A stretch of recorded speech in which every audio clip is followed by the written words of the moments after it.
Hello guys! Hello! This is for Aquarius. Aquarius, welcome dito sa aking channel, Kapalaran 888. Welcome. Alamin natin, Aquarius, ko ng messages para sa'yo. This is unexpected of 2026. I hope na makuha mo yung energy. Okay, this is for Aquarius.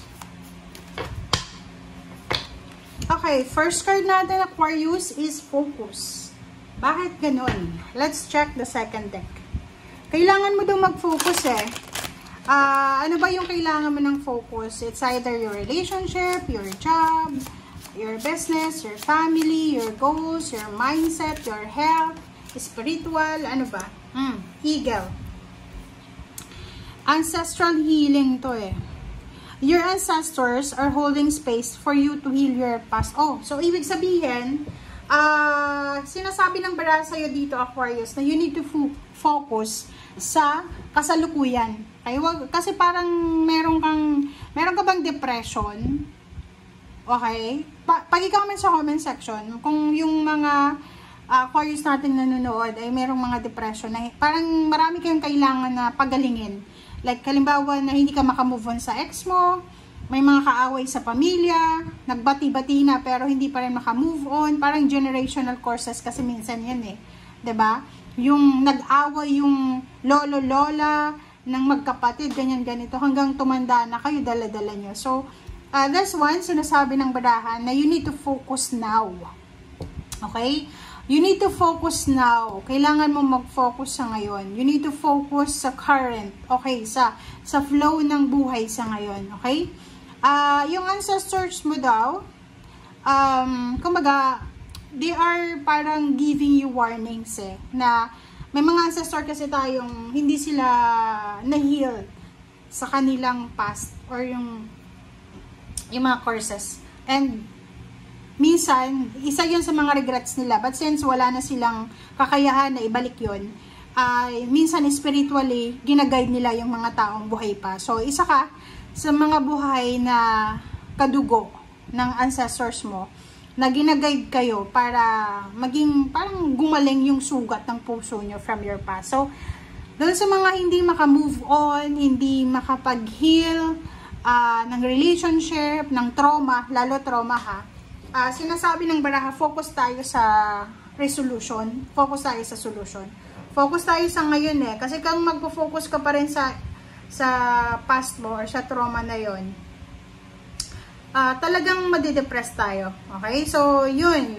Be at present, guys, ha? Be at present. Yun yung sinasabi ng baraha sa'yo. Alright. So, Aquarius.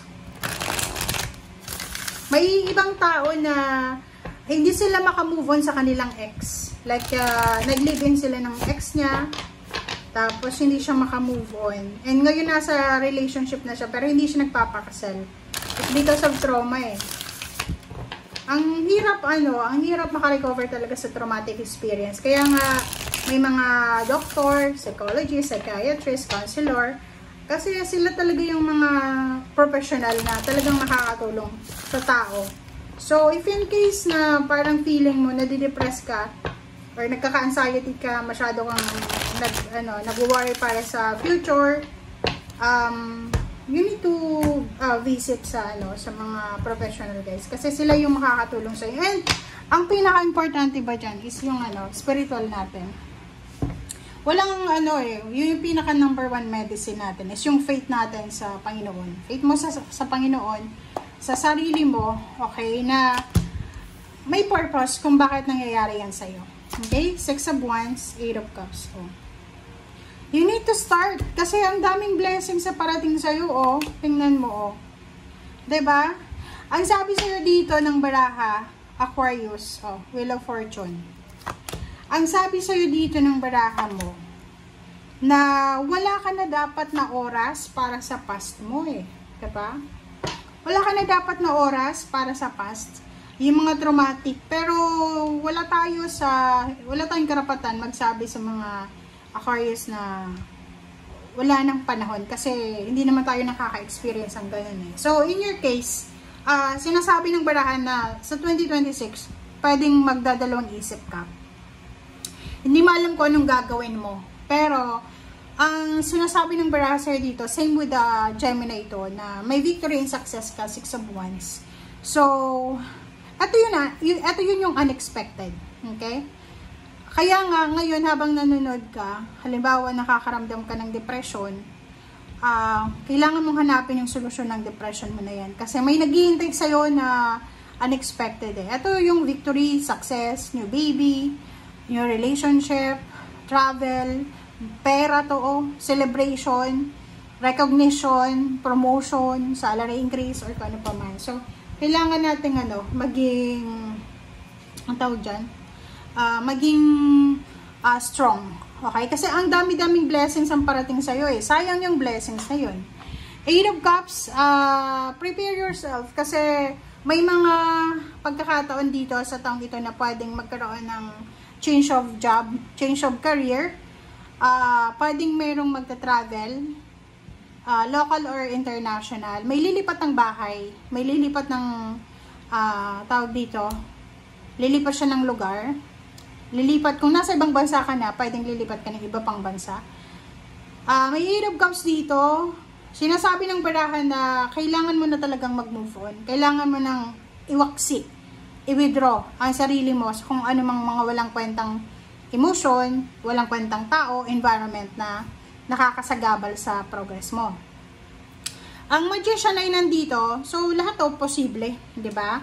So lahat ng mga imposible dati ay magiging posible na. Okay? And hindi ka dapat nag-aalala. And Empress is here and Wheel of Fortune, King of Discs.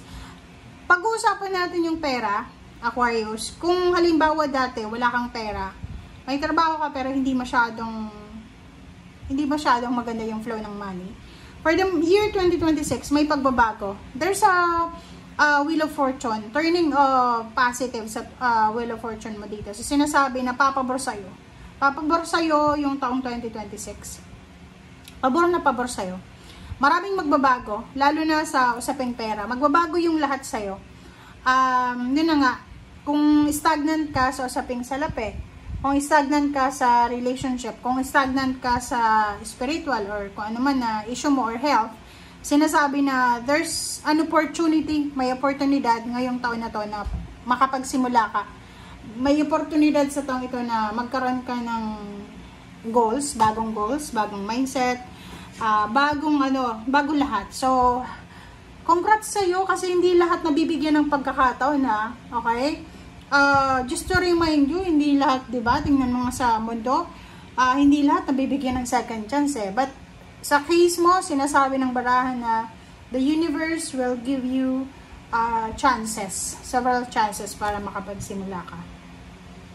And dito naman sa King of Discs, and the Empress, sabi ng Baraha sa'yo, doon sa mga Aquarius na gusto mong mabuntis, pero hindi ka nabubuntis, may oportunidad ka na magkaroon ulit ng baby or mabuntis. And King of Discs, sinasabi ng Baraha, financially, maraming pagkakataon, opportunity ka na magbago yung financial flow, yung energy ng finances mo, magbabago this year. Okay? Thank you guys. Bye!